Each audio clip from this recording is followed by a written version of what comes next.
when I was 18, I didn't want to do anything except travel. I got out of high school. I was supposed to go to college. I was like, sorry, parents, no, I'm going to go travel. I worked internationally. I hopped around. I took a gap year. Then I got to college. This bitch wanted to travel. Like, I still wanted to travel. And at that point, I was broke. Like, I had no money. I had no idea what I was doing. I had no idea why I was in school. I had taken out so many student loans to go get a degree that I didn't know what I was going to use it for. And anyways, that's a separate conversation. I want to talk about how to travel when you're on a budget, when you're in college, when you don't really know how to travel. And I want to make a point. And before I give all my tips on this subject, I want to say, I hope I'm not making a bunch of noise right now. When I was younger and I was traveling a lot, people from my hometown would be like, where are you getting all this money to travel? Blah, blah, blah. People prioritize different things in their life. I might be wearing the same jeans for the last 10 years and then putting my money towards a flight. Whereas some people spend their money on makeup or spend their money on clothes or spend their money on a nicer apartment and all these things. There's nothing wrong with that. Spend your money however you want to spend your money. Spend your money in a way that is expensive for you. But I just want to reinstill the belief that it's possible to travel without that much money. It is possible to travel while you're in school. It's possible to travel while you work a lot or whatever. I know now it's like, you're like, oh, yeah, of course you can say that because you work remotely. I do work remotely now, so it's a little bit different. But even in college, I was hustling my ass to go on a trip every weekend. Not every weekend, but very often. And let's get into it. Honestly, none of these tips are that impressive or unique. It's just the straight up, like, easy things. Hostels. You're young. Get a hostel. Sleep in a room with 20 people. It's an experience. Someone might be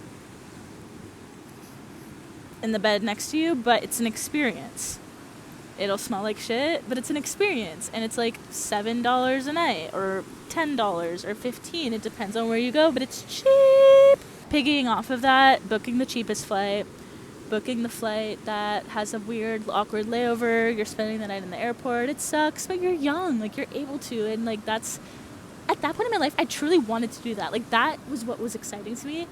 And now, it's not that I can't do that or don't want to do that. It's just that, like, my priorities have shifted. Like, different things are important to me. I value my time differently. I value my comfort differently. And I think I feel really grateful for the fact that I, like, slummed it and, like, camped on the ground and just made it work when I was young while I could and when I had the hustle for that. Another kind of unique case to me, possibly because California and the West Coast in general is just, like, insane. I'm literally in Washington right now. I moved to California, established residency, and then went to a school in California. So all of my friends, a lot of my friends were from California. California has so many sick places to travel alone, like, even just California. Awesome. And my synthesis from this is, like, I would get to go to Yosemite. Like, I literally had a friend, and she grew up in Yosemite. So cool. Sorry. Everything's moving. So cool. But those are opportunities where, like, you can go explore someone's hometown, or you can meet someone's family, or explore, like, the nature of a new place because you know somebody who knows somebody that has a place where you guys can stay.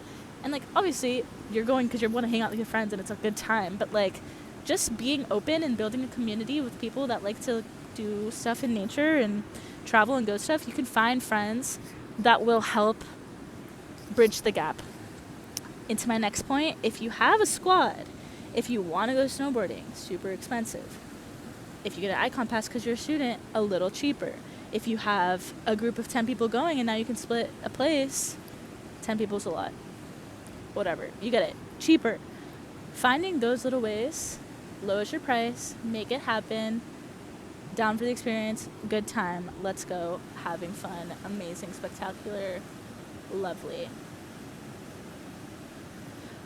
Adding on to that, if you eat out every time you go on a trip, and you eat out 3 times a day for each meal, yeah, it's going to get expensive. If you go to the grocery store, get some snacks, make a makeshift girl dinner, make a makeshift meal, boom, shakalaka, cheap. Or at least save some coin and eat frugally. I don't know. Lastly, with college, this video, I don't know what I'm doing. Something I did in college a lot was like I tried to manipulate my schedule so that my Fridays and Mondays were flexible. Like sometimes I was able to get classes where I didn't have class on Friday at all. Didn't always happen. Monday, that's a tough one. But like even with my work schedule, I picked my work schedule at that time in my life. Like I could kind of have some flexibility over my schedule because I could pick up shifts. And then I worked under a founder at a marketing company, and she also was very much like, make your own schedule. Whatever. Sorry. Anyways, I just think like thinking proactively about your schedule in order to make time to go on the trip and like also make time for yourself to keep up with your schoolwork while you're doing those things. And like during the week when you are going to class and you are working, like just managing your time well so that when you are kind of out and about you can be present and not be stressing about an exam. Boom. Like that helped me a lot because it also helped me learn time management, and it helped me be an active participant in my hobbies at the same time as I was trying to like grow academically and grow in my career. And yeah, those are some of the things that helped me when I wanted to travel. I want to also make a note, like I'm 25 now and I still love traveling. I'm literally in Washington right now. I'm so blessed. I'm so grateful. I love exploring new places. I love seeing new cultures and new countries and just experiencing new things and being in nature. Love.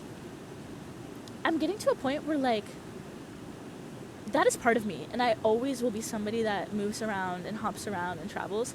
But I really am noticing that my priorities are shifting and like what I really care about is changing. Like I don't always want to, like sometimes I'm like I want more routine. I want to just kind of enjoy my home and like invest in my relationship and invest in my community and invest in like making my work and being really focused on my work and in flow with my work, because every time I get up and go, it disrupts things. Even if it's just for a day or even if it's just for a few hours, it disrupts the flow a little bit.